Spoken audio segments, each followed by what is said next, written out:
2019 में जब राहुल गांधी को अमेठी कॉन्स्टिट्यूंसी से हारना पड़ा, तब किसने सोचा था कि ये बंदा 6 साल बाद प्राइम मिनिस्टर का स्ट्रॉन्गेस्ट कॉन्टेंडर बन जाएगा। पप्पू कहलाने से लेकर लीडर ऑफ अपोजिशन बनने की जर्नी के अंदर ट्विटर पर 28.1 मिलियन फॉलोअर्स, इंस्टाग्राम पर 11 मिलियन फॉलोअर्स और यूट्यूब पर 9.65 मिलियन सब्सक्राइबर्स हो गए थे। अगस्त 2024 तक कांग्रेस का सोशल मीडिया एंगेजमेंट बीजेपी से ज्यादा हो गया था।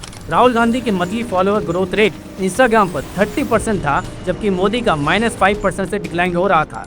ये नंबर सिर्फ कोइंसिडेंस नहीं है, स्ट्रेटेजिक ट्रांसफॉर्मेशन का रिजल्ट है। पर यहाँ असली मिस्ट्री ये है कि कैसे एक लीडर जो 2014 से 2024 में कम्प्लीटली इररिलेवेंट लग रहा था, सडनली इमर्ज हो रहा है पॉलिटिकल जाइंट के रूप में। ये सिर्फ पॉलिटिकल कमबैक स्टोरी नहीं है, ये ब्रांड री इन्वेंशन का मास्टर क्लास है। क्या ये स्ट्रेटेजीज को यूज करके 2029 में राहुल गांधी प्रधानमंत्री बनने वाले हैं? चलो डिकोड करते हैं वो 3 शॉकिंग रीजंस जो एक्सप्लेन करते हैं राहुल गांधी के फिनोमिनल राइज और फ्यूचर प्रधानमंत्री पोटेंशियल को।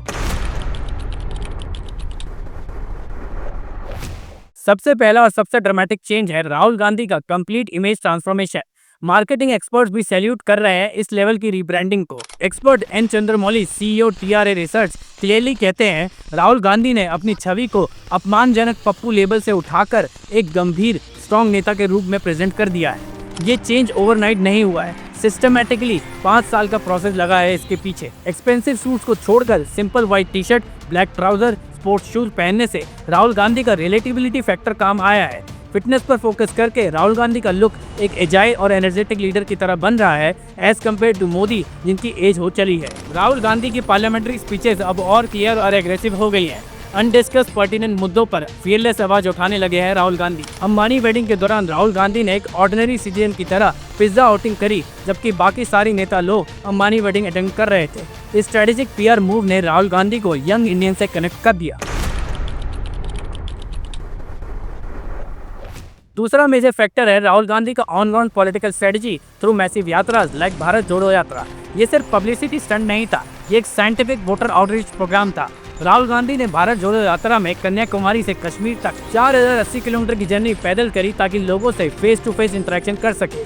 2024 की भारत जोड़ो यात्रा में 100 से ज्यादा कॉन्स्टिट्यूएंसीज को कवर किया 6713 किलोमीटर में। इसमें 337 असेंबली सेगमेंट्स, 110 डिस्ट्रिक्ट टच करे राहुल गांधी ने। रिसर्च दिखाता है कि इंडिया ब्लॉक ने 41 सीट जीती इन यात्रा रूट्स पर। एक्सपर्ट एनालिसिस कहते हैं कि गांधी की नई छवि एक ऐसे कार्यकर्ता के रूप में है जो सत्ता हथियाने की जल्दी में नहीं है, बल्कि ये समझता है कि मुद्दों के लिए लॉन्ग टर्म एंगेजमेंट की जरूरत है। इन यात्राओं ने राहुल गांधी को एक मूवमेंट लीडर भी बनाया है, ना कि सिर्फ पॉलिटिशियन। तीसरा गेम चेंजिंग फैक्टर है कांग्रेस का digital transformation under Rahul Gandhi की लीडरशिप।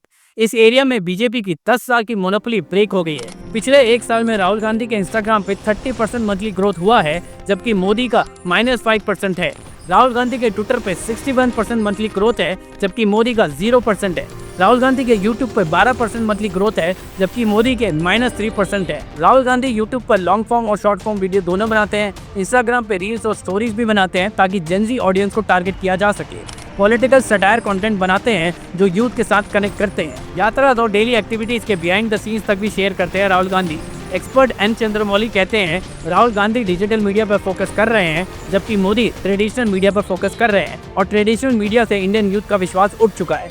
आज की generation Instagram, Twitter, YouTube influencers पर ज्यादा विश्वास करती है एज कम्पेयर टू ट्रेडिशनल गोदी मीडिया।